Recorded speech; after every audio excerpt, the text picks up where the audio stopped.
This is Where We Live. I'm Lucy Nalpathanchel.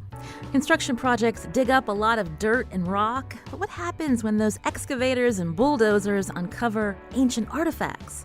An archaeologist will join us later to talk about a remarkable find in Norwalk, Connecticut. What will happen to these artifacts? We'll find out coming up. We'll also check in on HIV trends in our nation. According to the CDC, fewer people each year are being diagnosed with HIV, but the disease still disproportionately affects communities of color, especially African American men. Coming up, we'll hear from a Yukon researcher who's been studying the disparities, and we'll talk with a community outreach worker about what's being done to curb the infection rate. But first, hundreds of people, many of them young people, rallied in Newtown on Sunday. It's a lot of pain, but I also know it's a lot of love in this crowd. I also know it's a lot of support in this crowd. I also know it's family in this crowd. That's high school student Alex King, who came from Chicago for the March for Our Lives rally in Newtown. It was the last stop of a national 50 cities bus tour. It was organized by the students of Parkland High School in Florida, where 17 people were killed in a mass shooting in February. The activists have been registering young people to vote in time for midterm elections, while also urging legislative action to prevent gun violence. Now, did you attend March for Our Lives? You can join our conversation. The number 860-275-7266.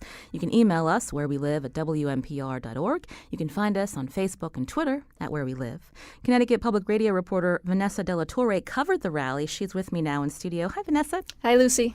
So tell us a little bit more about the people who attended. I understand there was a group from Hartford that went to this rally in Newtown. Who were they?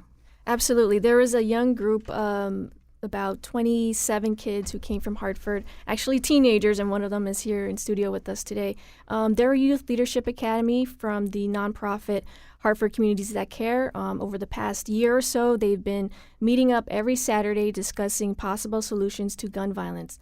So they were, really interested in coming, and actually they had a personal experience. Many of them have had personal experiences with gun violence. Either they've heard gunshots growing up in their neighborhoods, or they've known people personally affected by gun violence. And one of the students who went to Newtown, he was actually shot and survived about 10 years ago at the West Indian Day Parade in Hartford. He was 7 years old. So these students have a personal connection, absolutely. And so they really wanted to go to Newtown, and they had an advocate for them who was really pushing for them to go.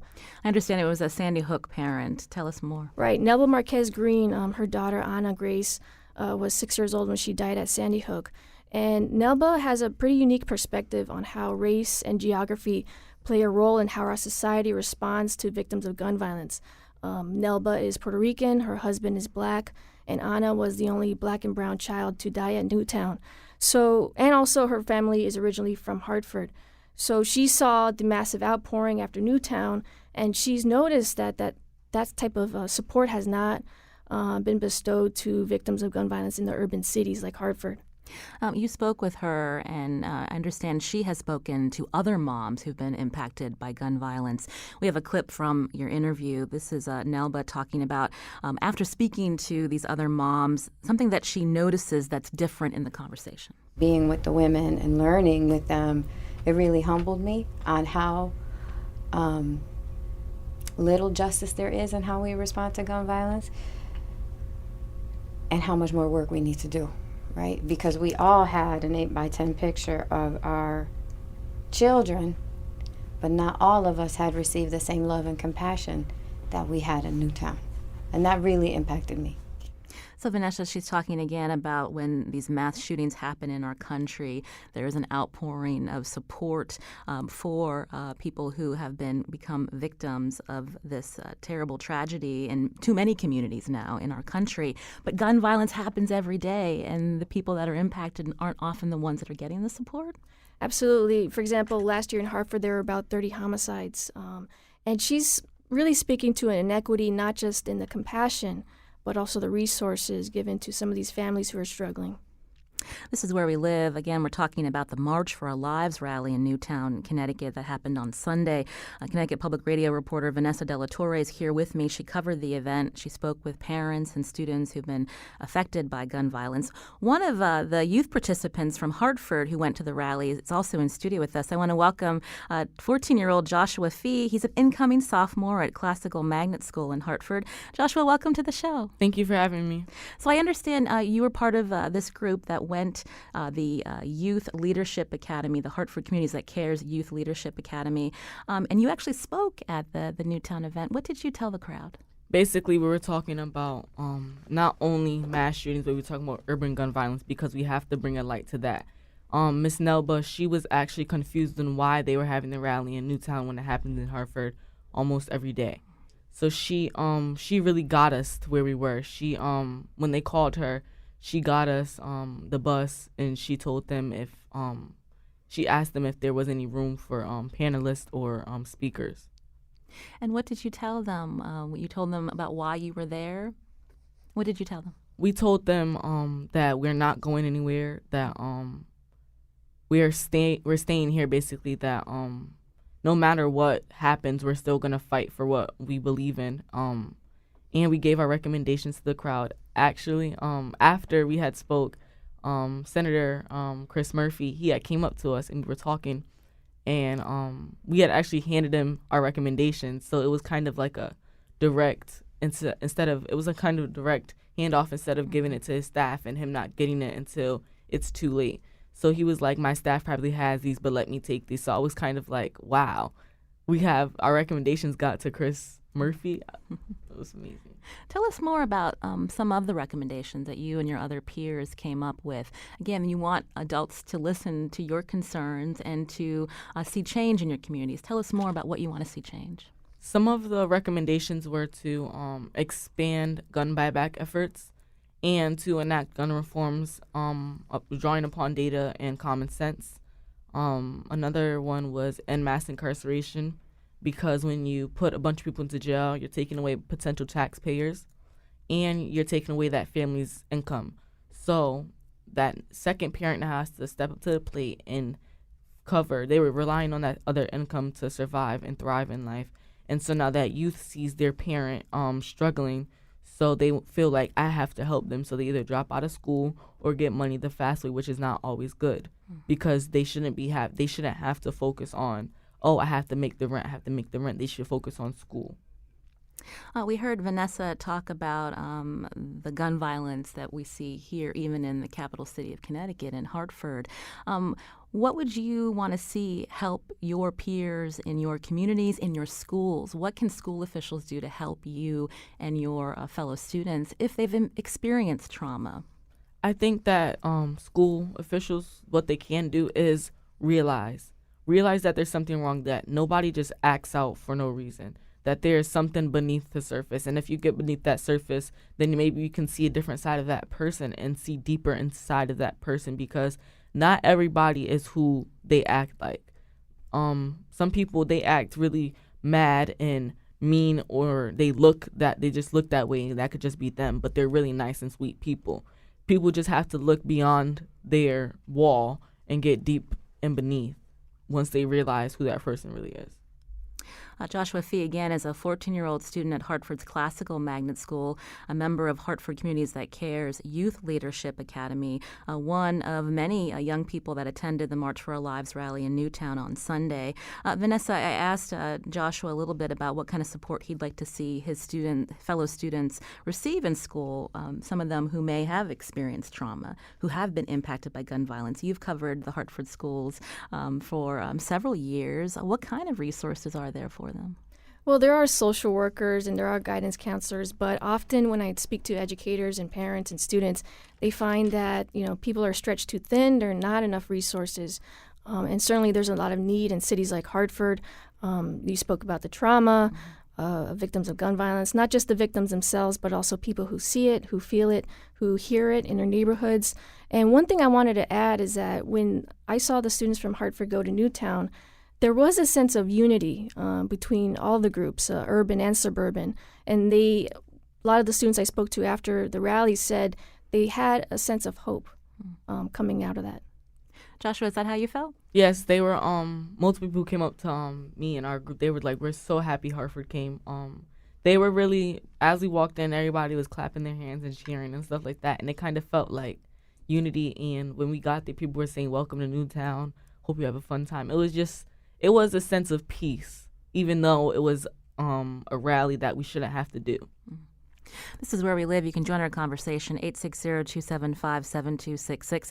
Jessica's calling from Hamden. Jessica, go ahead. Hi, I was just calling in because I went on Sunday. I'm a former educator, a high school educator, and it was a fabulous experience for me because as a teacher, I was always the one who was the one helping the students find the knowledge or imparting my knowledge onto them. And it was one of the very first times where I felt like the roles were completely reversed, and it was beautiful. It was exactly how things should be running. And I spoke to another educator who's still currently teaching, so I'm not anymore.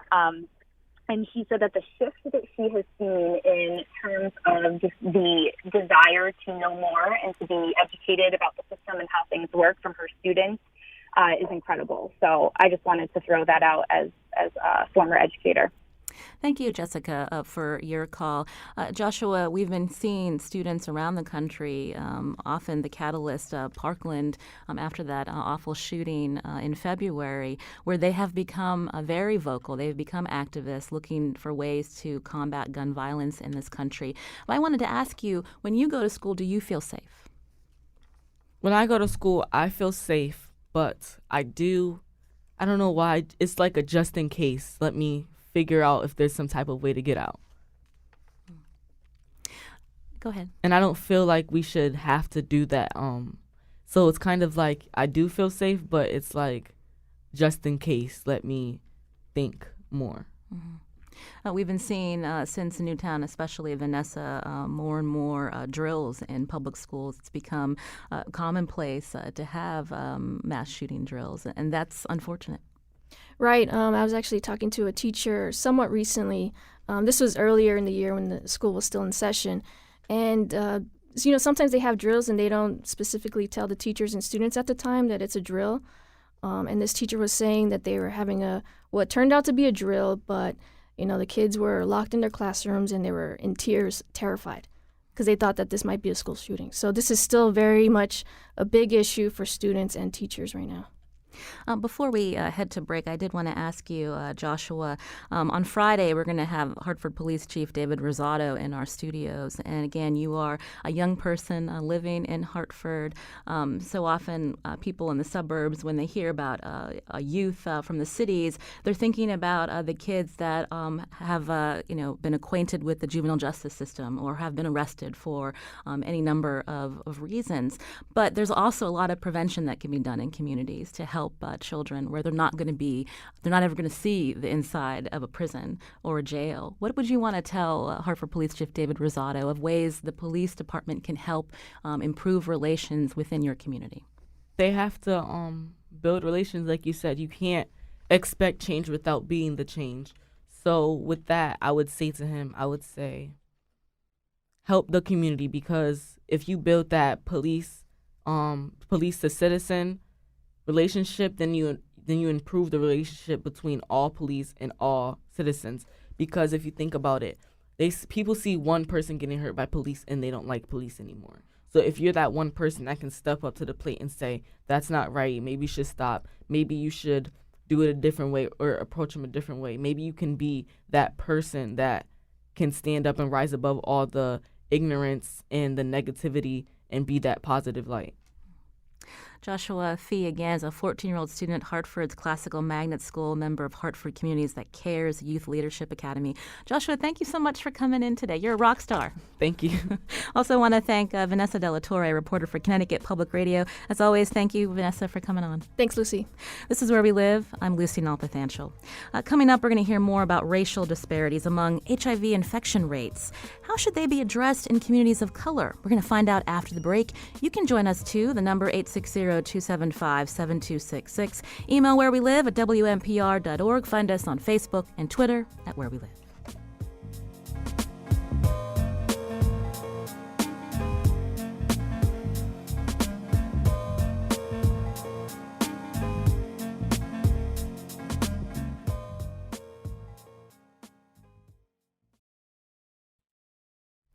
This is Where We Live. I'm Lucy Nalpathanchel. According to a report by the Connecticut Mirror, black males in Connecticut are 9 times as likely as white males to be diagnosed with HIV. That's according to data in 2016. And Hispanic males are more than 4 times as likely as whites to be diagnosed. Why do these racial disparities persist when HIV infection rates have been decreasing among other populations nationwide? For more on this, we're joined on the phone by Dr. Cato Lawrenson, a Dewson Distinguished Professor of Orthopedic Surgery at UConn. He's also the editor-in-chief of the Journal of Racial and Ethnic Health Disparities and lead author on a recent paper about racial disparities in HIV. Dr. Lawrenson, welcome to the show. Yeah, hi, this is Dr. Lawrenson. Thank you. Lawrenson, sorry for that. Tell us a little bit about what you've studied in recent years. I understand you looked at racial disparities and HIV infection in 2008. What did you find back then? Well, we found in 2008 that there was really extremely high numbers of, in terms of the incidence of HIV in the African American community, and we created a call to action at that point where we talked about the fact that this really is something that is really of epidemic proportions and really needs to be addressed. And in our new paper that just came out, we then compared where we were in over the decade to look at which direction we're going, and where the improvements are really not happening in the black community. There are decreases in the overall, and certainly in the white community, but those changes and those improvements are really not occurring in the black community. When we drill down further, who in the black community is contracting HIV? Well, the majority in the black community are men who have sex with men, and if we first of all, just to understand, almost half the new cases of HIV infection in America now are among blacks in America, and which is again, in terms of a population that's only 12% of the population. This is it's very, very high. And then disproportionately in that group, the number one group among that group is are men who have sex with men, which accounts for over half. I mentioned earlier that according to the CDC and others, we're seeing the infection rates for HIV decreasing because of prevention efforts and treatment. But when you look at this issue, what are some reasons why African Americans, Hispanics, especially men, are not getting this information, and we're not seeing the numbers go down? Well, it's multifaceted, and I think that we can look at a number of different areas. First of all, if we look at in terms of the general population, about 1 every 7 individuals who are HIV positive don't know they're HIV positive. Don't know that they're infected with the HIV virus.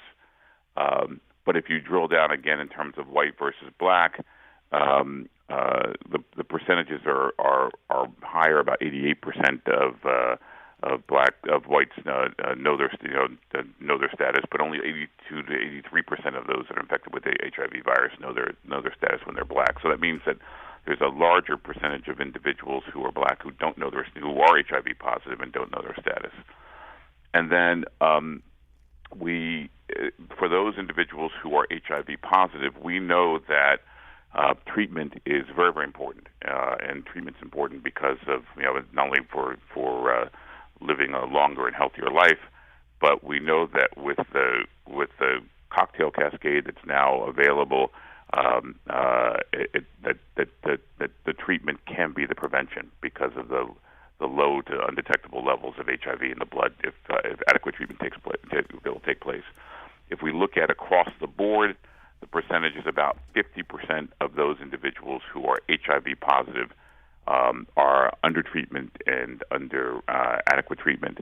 But if one examines the black versus white population, those numbers are very different, where a much higher percentage of whites who are HIV positive have adequate treatment, a lower percentage of blacks who have or HIV positive who have adequate treatment. Now, this becomes important because if one looks at the numbers of people, if one looks at new infections in terms of HIV, 9 out of 10 new infections occur from people who either don't know their status or know their status but are not adequately protected. And so one can see that because in both cases there are large numbers of blacks who are either don't know their status or they know their status and adequately protected. That creates that risk group that then has proceeds on with in terms of higher numbers. So that's in terms of the numbers on the basis of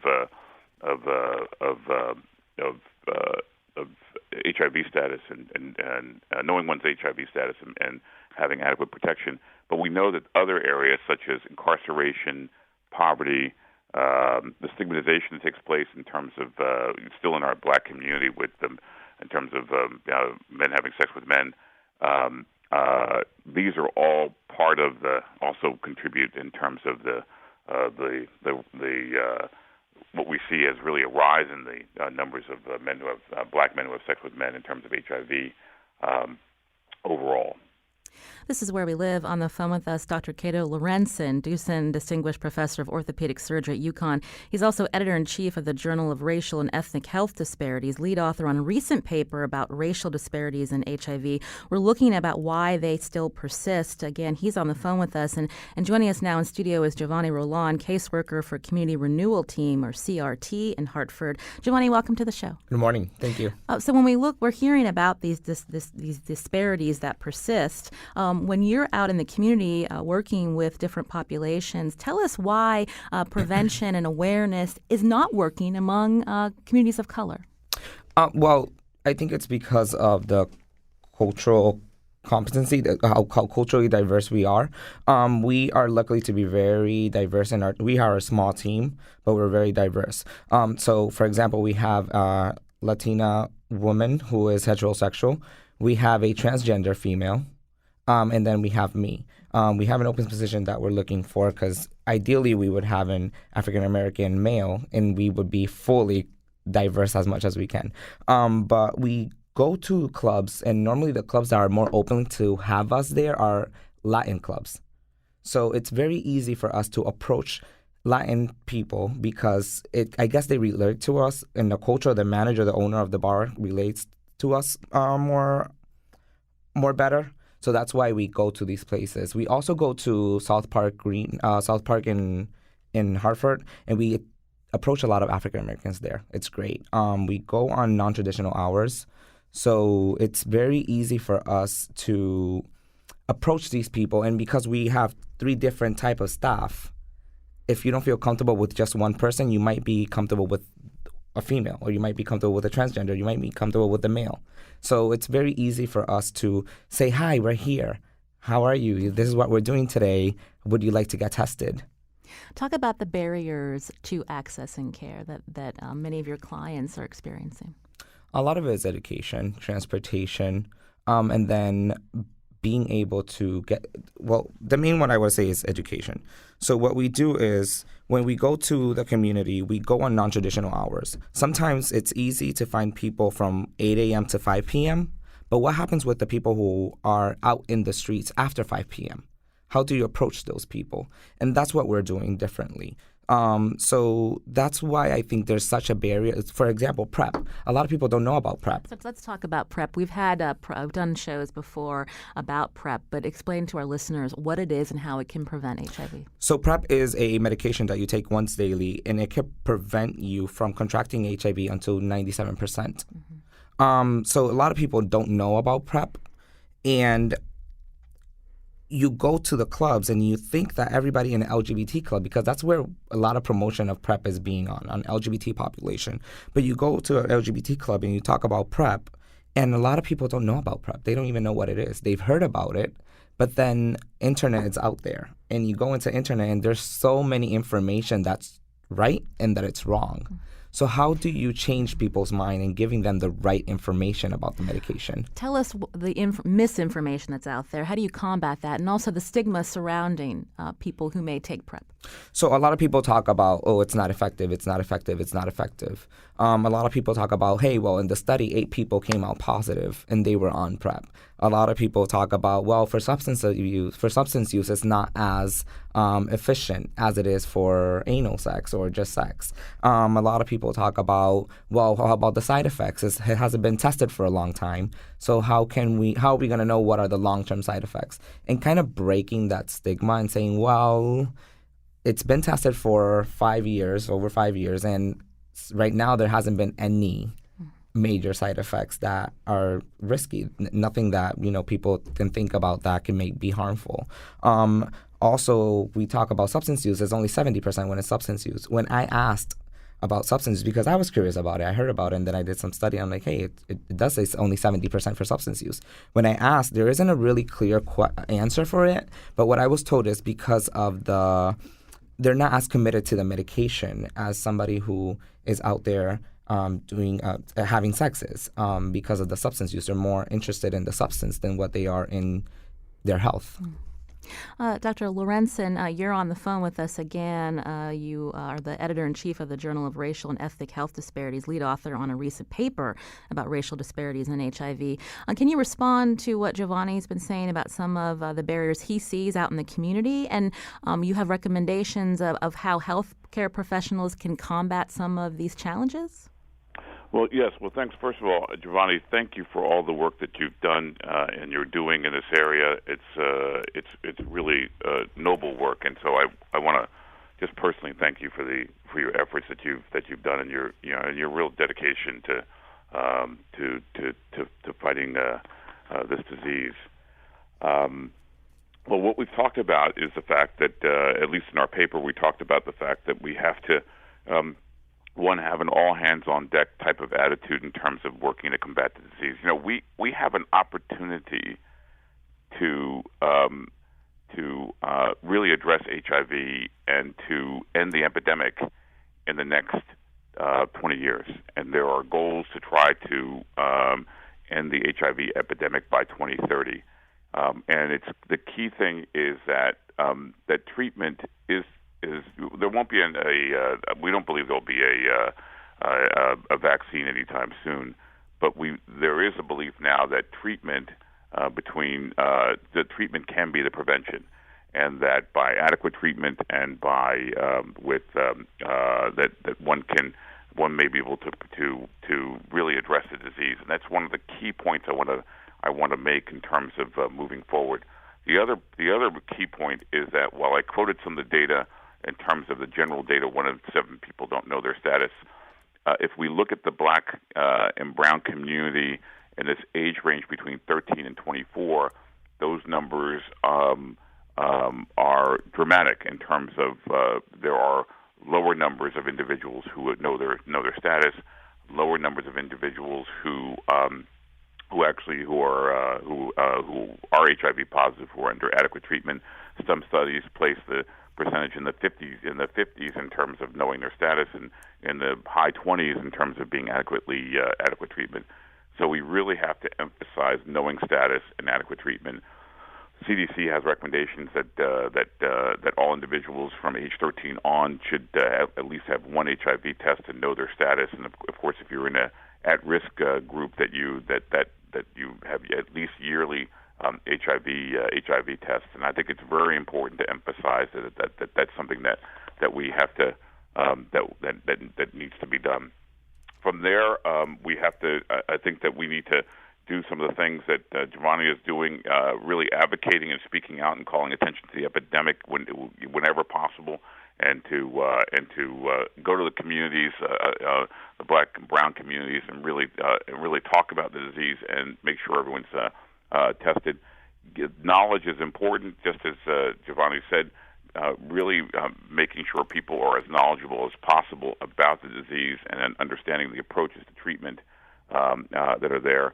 The key is also to be non-judgmental in terms of, as a population, as a Black and Brown population, we have to be in terms of moving forward. And we have to be proactive in terms of thinking about new solutions and new methodologies to be able to move forward. And we have to really advocate for new technologies and new treatments to take place for HIV. We have to really, there are discussions about budget cuts in terms of for HIV research and funding for advocacy work. We have to be out there and make sure that we are really proactive in talking about the need for addressing the epidemic in a big way. This is Where We Live. Today we're talking about racial disparities in HIV. You can join our conversation, 860-275-7266. I wanted to go back to Giovanni Roland, caseworker for Community Renewal Team, or CRT, in Hartford. We heard Dr. Lorenzen mention, budget cuts. And I'm curious, when we look at a nonprofit here in the state of Connecticut, when we look at the state often cutting assistance to many groups that are doing the work that you're doing in the community. How has that impacted prevention efforts for you? For us, directly, I don't think it has impact at all. It's concerning, though, knowing that maybe tomorrow we could be impacted because we love the work that we do and we're so invested in this. I mean, as an LGBT person myself, I'm so invested in educating my community. As a Latino, I'm invested in educating my community.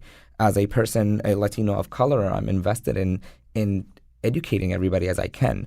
And this is not just a Monday through Friday work. This is every day, every single hour on your social media, on apps, on the streets, with your mom, with your dad, with your cousins.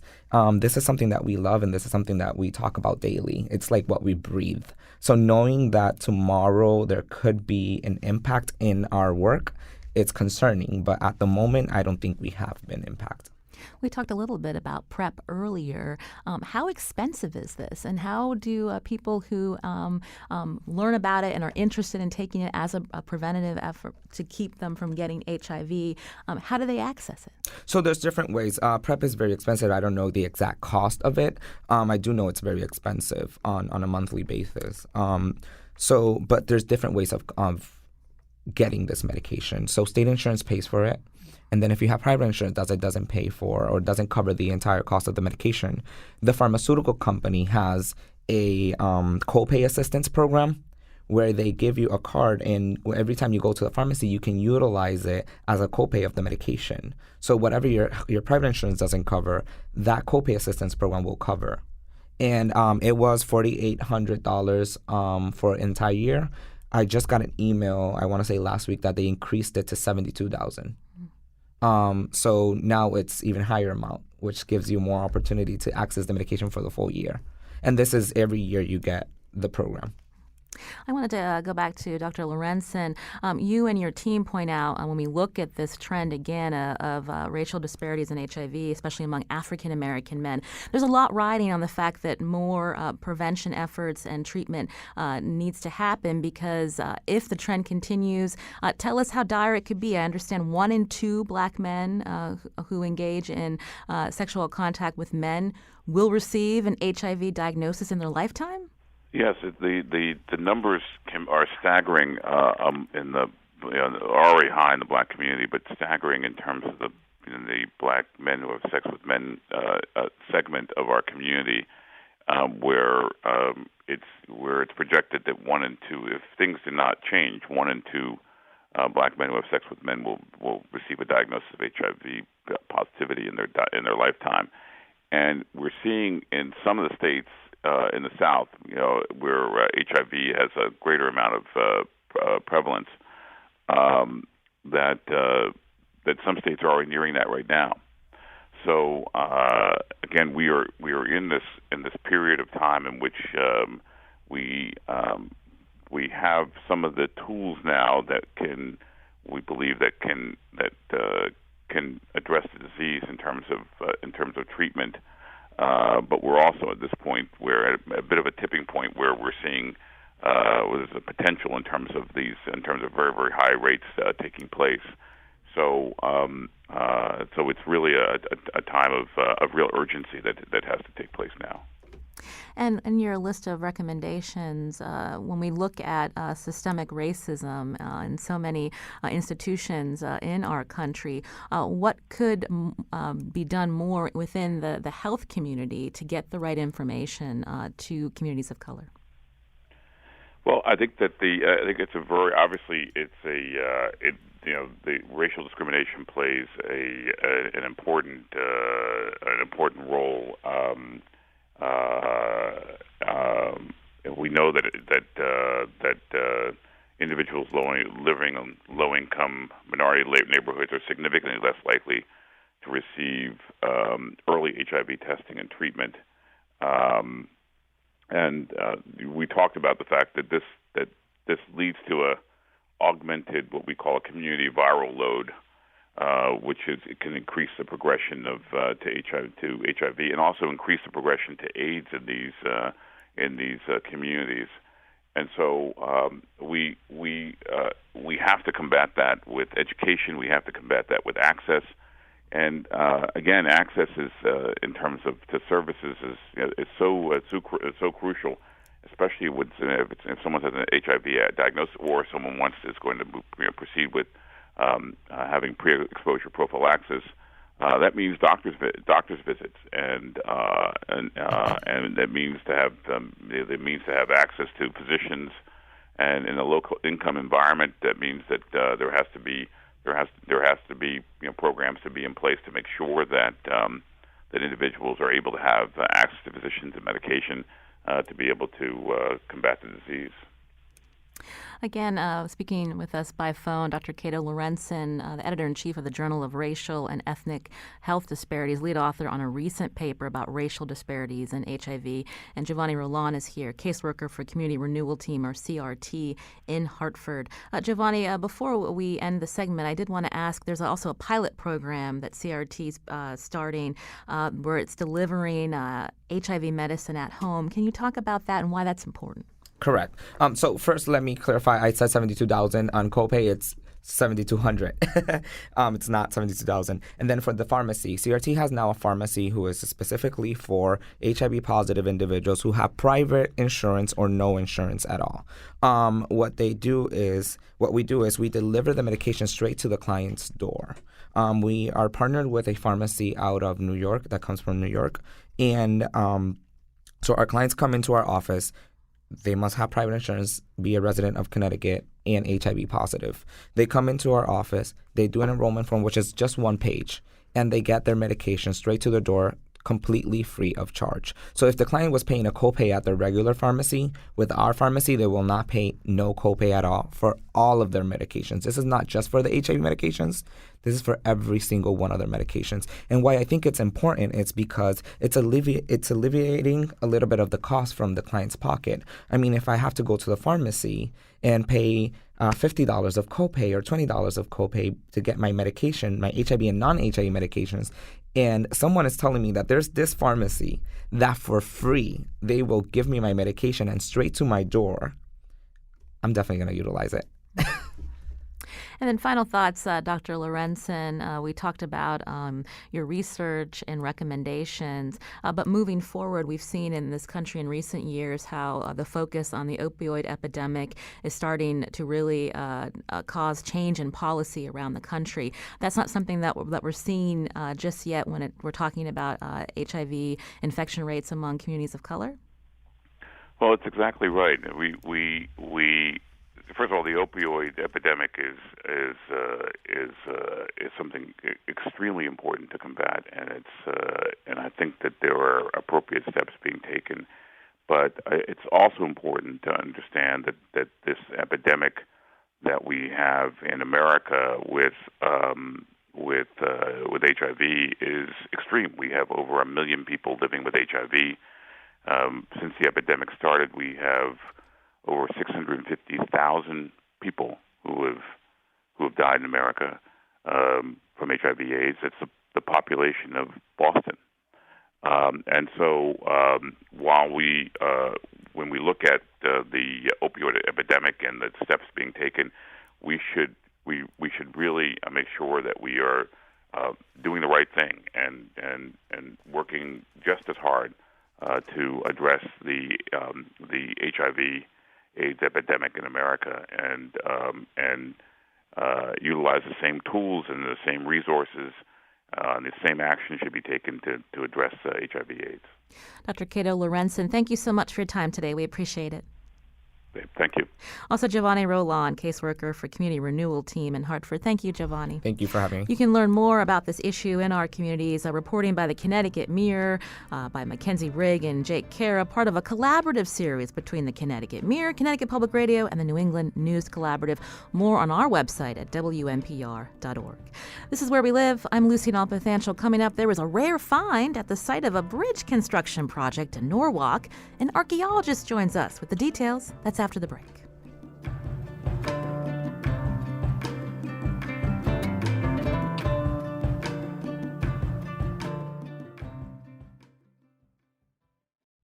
This is Where We Live. I'm Lucy Nalpathanchel. Tomorrow is primary day. Don't forget to vote. We're going to focus on the primaries on our show tomorrow. We're going to have Denise Merrill, Secretary of the State, in studio with us. We also want to hear about your voting experiences tomorrow. Join us on Where We Live Tuesday morning. Now, we hear about construction projects happening every day. They dig up a lot of dirt and rock, but what happens when those excavators and bulldozers uncover ancient artifacts? That's what happened at the Walk Bridge in Norwalk. It carries 100,000 train passengers a day. It's along the nation's busiest rail corridor. It needs to be replaced. So what happens to these artifacts found on site now? For more on the phone, we're joined by Dr. Sarah Sportman, senior archaeologist with Archaeology and Historical Services, or AHS. She and her team studied the archaeological site in Norwalk. Dr. Sportman, welcome to the show. Hi, Lucy. I'm thrilled to be here speaking on behalf of the team of archaeologists working together on this project. So I know I've seen different accounts. The DOT doesn't want to say exactly where this site is for good reason. But tell us what was found and a little bit about that time period where these artifacts are from. Sure. We believe that the site that we've uncovered here is early 17th century Native American fort or walled village. It was fortified with a wooden palisade. And we think that it was probably initially built and used specifically for trade, first with the Dutch and then possibly later with the English. So we've recovered a few trade items, particularly beads and a knife that are distinctly Dutch. And the fortifications were probably there to protect the supply of furs, wampum, and food that the Native Americans were trading to the Europeans for useful items. So we're talking about artifacts from the 17th century? Yes, the early 17th century. Now, when I heard about this story last week, I was surprised to hear that there were archaeologists on site for a DOT project. Tell us when you got involved, you and your team, and is this common? It is, actually. Because of the laws that are in place at the state and federal level, those types of projects usually involve cultural resource component. And so for us, this has been a multi-year process. Our work started back in 2015 when we started with a sensitivity assessment of areas that might be impacted by the Walk Bridge project. So we did background research to assess any areas that were going to be impacted by construction to see if they had the potential to contain archaeological sites. And this area popped up because actually in 19th century maps and a 1689 deed indicate that there had been a Native American fort in the area. But the question was, in heavily developed downtown Norwalk, which has been industrialized since the mid-19th century, could anything possibly remain? So when we're talking about the Native people back then, not necessarily the tribes that are existing today in Connecticut. Right, that's true. A lot of the Native people in Connecticut dispersed throughout the 17th century after the English really arrived and settled in for good in the Pequot War. So very little is actually known about the Native people from the Norwalk area. They're not as well documented as some of the other groups in Connecticut. And part of that is because they seem to have left the area in a large degree at about 1640, when the English bought the land and really settled in. You mentioned beads earlier, but I understand there was also a lot of trash left behind by these people from the 17th century. Tell us about that. Yeah, we have, generally archaeologists deal in trash. That's mostly what we're dealing with, the remains that people left behind. But we have fantastic preservation at this site that is really, in terms of artifacts and food remains, that has really given us the ability to shed light on a lot of questions about daily life in this Native American village. We've got all kinds of food remains, including deer, bear, dog, raccoon, bobcat, skunk, all kinds of plant remains, charred maize, beans, berry seeds, and other plants, as well as a variety of fish and shellfish. Lots of tools, both metal, things that they were trading for the Europeans for, as well as tools that they were making out of stone in traditional manner. And there's also a tremendous amount of Native American pottery that probably would have been made by the women who lived in the village. That can help us to understand who these people were and who they were more closely related to, because pottery tended to be decorated in very culturally specific ways. So what happens now, Sarah, in terms of this is a very important find? You just mentioned that there's not a lot of that's known about these particular Native people that lived at this time in Norwalk. And I'm just curious, when we look at different projects that have happened over the years, I understand the Connecticut Magazine pointed out when fossils were discovered in Rocky Hill a long time ago during another construction project, the state decided to preserve that site. It's now a state park, but that can't happen at this particular location because of the fact it's on this busy rail corridor? Yeah, that's exactly what the case is. So the federal law is really set up to deal with situations like this. In a case when a highly significant site cannot be preserved, we move to, in archaeology, what's known as a data recovery, which is the excavation of the site, which removed professionally with all of the information carefully recorded, all of the artifacts collected, for future analysis, and then reporting will be done on that. But in that way, what matters most about the site, the information potential, the stories it can tell, are preserved forever. So we're basically, in this case, because the site cannot be avoided, we're preserving it through excavation and through the information that we will get from it and then disseminate to the public and to the academic community and whoever else is interested. So you're still in the process of unearthing a lot of these artifacts. Where will they go? The excavations are ongoing. Technically, because the project is on state land, the artifacts are supposed to go to the state repository at UConn, but the city of Norwalk is very interested in having these materials for educational purposes and for display, so they are working on trying to arrange an agreement for those artifacts to actually go back to the city of Norwalk. This has created some buzz, I imagine. Not again, probably unusual for a infrastructure project. Are you seeing residents down there, people that are interested in showing up, and does that cause challenges for you in your work? People are very interested, and that's been fantastic. They haven't actually been able to visit the site and show up because it is actually kind of in the middle of an active construction site, so access is restricted to the actual site area because of all the other activities that are going on. It would be a safety problem. Well, I want to thank again Dr. Sarah Sportman, senior archaeologist with Archaeology and Historical Services. She and her team study the archaeological site found in Norwalk, again along the Walk Bridge construction site. Thank you so much, Sarah. We appreciate it. Thank you. Today's show produced by Carmen Baskoff. Special thanks to Zandra Ellen and Kyone Wolf. I'm Lucy Nalpathanchel. As always, thanks for listening.